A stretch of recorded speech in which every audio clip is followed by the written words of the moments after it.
Meus amigos, bem-vindos ao canal Memória Esportiva com Marcos Arantes.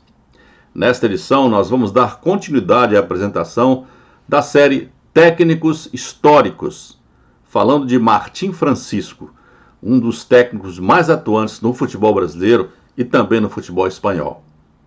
Mas, antes de iniciar esse assunto, eu os convido a se inscreverem no canal, clicando naquele botãozinho que está ali no canto, ok? Depois vai aparecer o sininho, cliquem no sininho para receber notificações dos próximos vídeos e não se esqueçam daquele like, tá bom? Vamos então ver o vídeo.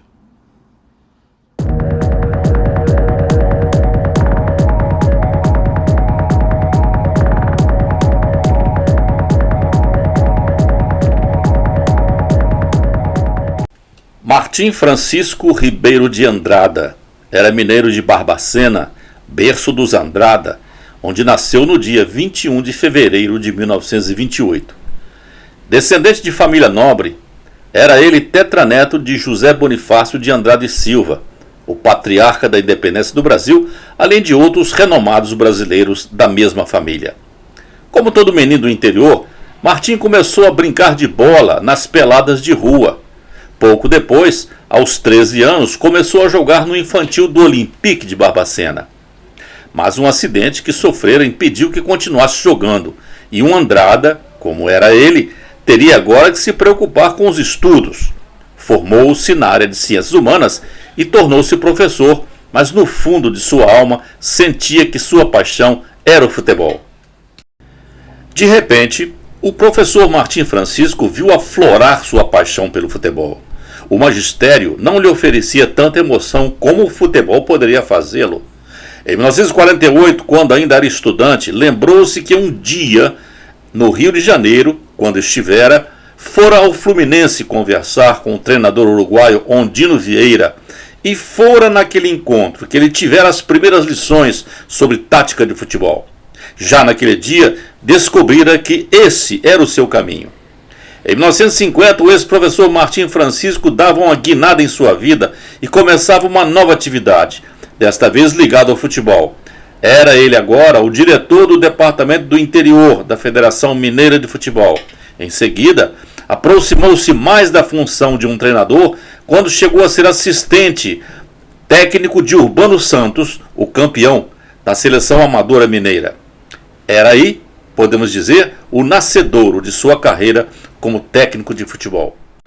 Pouco tempo depois, em 1951, Martim assumiu o seu primeiro clube como treinador, o Vila Nova Atlético Clube de Nova Lima. E neste ano, a sorte começava a lhe sorrir, pois ele levou o Vila ao título do Campeonato Mineiro, deixando para trás Atlético, Cruzeiro e América, os mais tradicionais clubes mineiros. Aí na foto, Martim Francisco aparece com o time campeão do Vila em 51, que tinha a seguinte formação: Arizona, Madeira e Anísio, Vicente, Lito e Tião, Osório, Vaduca, Chumbinho, Foguete e Escurinho. O ponta esquerdo Escurinho iria depois para o Fluminense e se tornaria um dos seus principais jogadores. A incrível visão e a extrema habilidade como estrategista do futebol já se manifestava no início da sua carreira como treinador, numa clara evidência a apontar a sua genialidade já nos seus primeiros passos. O sucesso do Vila no Campeonato Mineiro de 1951 está diretamente ligado ao novo sistema tático que Martim, de forma pioneira no Brasil, implantou no Vila Nova. O sistema 4-2-4, ou seja, 4 defensores, 2 meio-campistas e 4 atacantes. Esse sistema, idealizado por ele, consistia em reforçar a defesa sem desguarnecer significativamente o ataque e, posteriormente, passaria a ser utilizado em vários clubes do Brasil em substituição ao WM, que vinha sendo muito utilizado. E foi também utilizado por Vicente Feola na conquista da Copa de 58. O sucesso de Martim no Vila Nova chamou a atenção de outros clubes, entre ele o Esporte Clube Siderúrgica de Sabará, que também queria ser campeão mineiro. E lá foi Martim Francisco treinar o Siderúrgica em 1952. Não logrou ser campeão mineiro, mas quase chegou lá. Perdeu o título para o Atlético, mas chegou em segundo lugar, à frente do Cruzeiro e do América. Ainda em 1952, foi o treinador de uma seleção mineira que foi ao Rio jogar com a seleção carioca e saiu vencedora. Suas campanhas anteriores de campeão mineiro em 1951 e vice em 52 chamaram a atenção do Atlético, e lá foi Martim para o Galo, em 1953, dirigir o seu primeiro time de maior expressão. E continuou ganhando títulos, pois sob sua direção o Atlético foi o campeão de 53. No ano seguinte, foi chamado para a seleção mineira, que iria disputar o Campeonato Brasileiro de Seleções que existia na época. Na foto, a equipe do Galo, campeã de 53. Em pé, Monte, Haroldo, Clever, Osvaldo, Afonso e Simval. Agachados, Joãozinho, Denone, Ubaldo, Múcio e Amorim. Em 1954, Martins foi para o Rio de Janeiro dirigir o América, que lhe fizera uma proposta atraente. Quando foi técnico do América, Gentil Cardoso havia implantado na equipe aquela sequência de jogadas que ficaria conhecida como Tico-Tico no Fubá, uma sucessão de passes e toques curtos entre os componentes de uma linha atacante que era formada por China, Maneco, César, Lima e Jorginho. Martim Francisco chegou ao clube com o propósito de tornar esse Tico-Tico no Fubá mais eficaz, resultando em um ataque mais agressivo, com mais finalizações. E conseguiu. O América se tornou um time mais ofensivo, fez uma bela campanha no campeonato de 54. Perdeu o título para o Flamengo, mas encantou a torcida americana. Durante a sua estada no América, Martim também treinou a seleção carioca. Ele sempre deixava muito claro que as intromissões de dirigentes no trabalho do treinador eram um dos grandes problemas do futebol brasileiro. E foi assim que em 1956 Martim se indispôs com os dirigentes americanos, o que gerou a sua saída do clube. O próximo clube de Martim Francisco seria o Vasco da Gama. Lá chegou em 1956 e permaneceu no clube até o ano seguinte, 1957. Neste período, o Vasco participou da Pequena Copa del Mundo, organizada pela Federação Venezuelana de Futebol, juntamente com o Real Madrid, o Futebol Clube do Porto e o Roma. O Vasco foi para a final com o Real Madrid. Houve um empate de 2-2 e ficou em segundo lugar. Os venezuelanos gostaram tanto da partida final que pediram uma revanche em caráter amistoso. E nessa partida, o Vasco venceu por 2-0. Martim saiu deste torneio com a visão de que o Vasco tinha time para ser campeão carioca. E realmente, suas previsões se tornaram realidade. O Vasco foi o campeão carioca de 1956 com 16 vitórias, 4 empates e só 2 derrotas. Terminava assim o jejum de títulos das últimas temporadas. Na foto, a equipe do Vasco daquele ano, que tinha um dos melhores ataques da história do clube até então. Estão aí agachados Sabará, Walter Marciano, Vavá, que brilharia na seleção da Copa de 58, Pinga e o paraguaio Silvio Parodi. Em 1957, Martim continuou ganhando títulos com o Vasco. Em uma mesma viagem à Europa, em junho, participou de 2 dos mais tradicionais torneios europeus, o Torneio de Paris na França e o Troféu Teresa Herrera em La Coruña, na Espanha. Foi campeão dos 2. Ainda neste ano, foi campeão do Torneio de Santiago do Chile e do Torneio de Lima, no Peru. O Torneio de Paris foi disputado entre os dias 12 e 14 de junho de 1957. O Vasco foi para a final no dia 14 com o Real Madrid e venceu por 4-3, com gols marcados por Walter 2, Vavá e Livinho.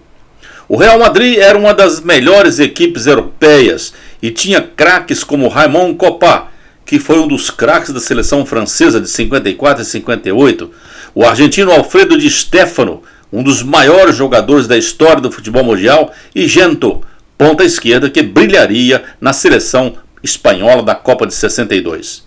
O Vasco jogou essa partida final com Carlos Alberto, Dario, Viana, Orlando e Ortunho, Laerte, Livinho, Sabará e Pinga, Vavá e Walter Marciano. Na foto, o atacante Pinga com o troféu. Aqui no canal há um vídeo específico com mais detalhes de todos os clubes brasileiros campeões do Torneio de Paris. O outro torneio europeu, vencido pelo Vasco em 1957, foi o tradicional Troféu Teresa Herrera, disputado em La Coruña, na Espanha. Nesta edição, houve apenas 2 clubes participantes, o Vasco e o Athletic Bilbao, que disputaram o título em um jogo único no dia 16 de junho. O Vasco venceu por 4-2 e se tornou campeão. O Vasco jogou com Carlos Alberto, Dario, Viana, Orlando e Ortunho, Laerte, Livinho, Sabará e Pinga, Vavá e Walter Marciano. Na foto, a equipe vascaína posa com o troféu conquistado e Martim Francisco aparece logo após o goleiro Carlos Alberto, de terno e gravata. Aqui no canal há também um vídeo específico com mais detalhes de todos os clubes brasileiros campeões do Troféu Teresa Herrera. Após sua passagem vitoriosa pelo Vasco, Martim Francisco foi para Porto Alegre em 1958 para treinar o Internacional e só ficou uma temporada no clube gaúcho, não obtendo bons resultados. O Inter apenas foi o vice-campeão da capital, Porto Alegre. Até 1960, o campeonato gaúcho era disputado por regiões, em sistema eliminatório, entre o campeão da capital e os clubes campeões de outras regiões do estado. Por isso, até 1960 nunca havia tido mais de uma equipe de Porto Alegre entre os 4 primeiros colocados. Ou seja, na verdade, nunca havia tido mais de um representante da capital disputando o campeonato. Como já se tornara conhecido na Espanha, Martim Francisco recebeu em 1958 convite para treinar o Athletic Bilbao, que fora o adversário do Vasco na partida única do Troféu Teresa Herrera no ano anterior. E lá foi Martim para a Europa para a sua primeira experiência internacional. Depois do Athletic Bilbao, Martim continuou com suas andanças por vários clubes de futebol no Brasil e no exterior. Em virtude de serem muitos e alguns deles por mais de uma vez, vamos apresentar esses clubes considerando o período de uma década. Vamos então ver quais foram os clubes treinados por Martim Francisco na década de 1960, além do Athletic Bilbao. Da Espanha, onde estava, Martim retornou ao Brasil para treinar o Vasco, uma segunda passagem pelo Vasco na temporada de 1961. No mesmo ano, vai para o Corinthians, onde fica até 1962. Ainda no mesmo ano, treina o Comercial de Ribeirão Preto. E em 1963 retorna ao seu primeiro clube, o Vila Nova de Nova Lima. Neste mesmo ano de 1963 vai para o Cruzeiro e no ano seguinte faz a sua segunda passagem pelo Atlético. Ainda em 1964, Martim vai para o Rio treinar o Bangu, onde teria uma segunda passagem em 1967. Em 64 voa novamente para a Espanha para treinar o Elche, da cidade do mesmo nome. Fica lá até 1965 e vai para Sevilha treinar o Real Betis no mesmo ano. De 1966 a 1967, ainda na Espanha, treinou o Deportivo Logroñés, da cidade de Logronho. Em 1968 retorna ao Brasil e vai para as suas Minas Gerais treinar o Valério Doce de Itabira e no ano seguinte, em 1969, o América Mineiro. O primeiro clube treinado por Martim Francisco na década de 1970 foi a Associação Atlética Rodoviária do Amazonas, de Manaus. Ficou lá apenas a temporada de 1970 e neste mesmo ano voltou para Minas para sua terceira passagem pelo Vila Nova, onde ficou no período de 1971 a 72. Martim ainda teria uma quarta passagem pelo Vila no período de 1976 a 77. Em 1973 foi para Maceió treinar o Clube de Regatas Brasil e em 75 retorna ao Rio de Janeiro para treinar as categorias de base do América. Em 1976 treinou o Goiânia Esporte Clube e em 1977 retornou a Minas Gerais para treinar o Guarani de Divinópolis. Seu clube seguinte foi a Sociedade Esportiva do Gama, do Distrito Federal, onde ficou nas temporadas de 79 a 80. Em 79 foi campeão do Distrito Federal.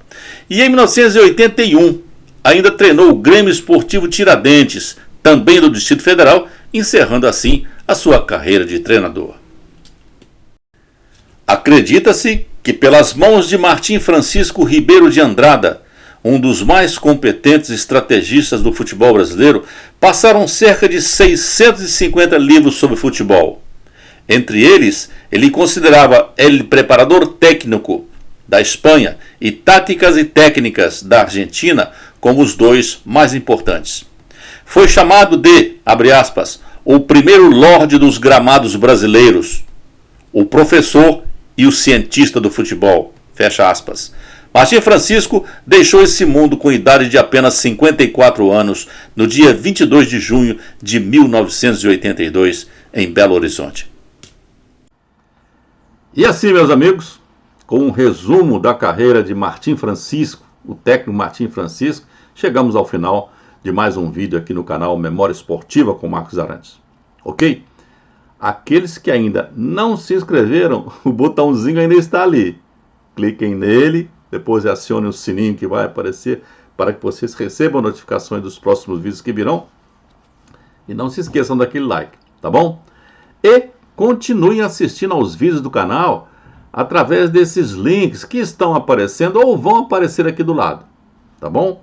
E depois eu os convido também a visitarem o conteúdo do canal para que vocês possam conhecer todos os vídeos já publicados aqui até o presente momento. O link para o conteúdo do canal está lá embaixo na descrição do vídeo. Muito obrigado pela atenção, um forte abraço e até o próximo vídeo.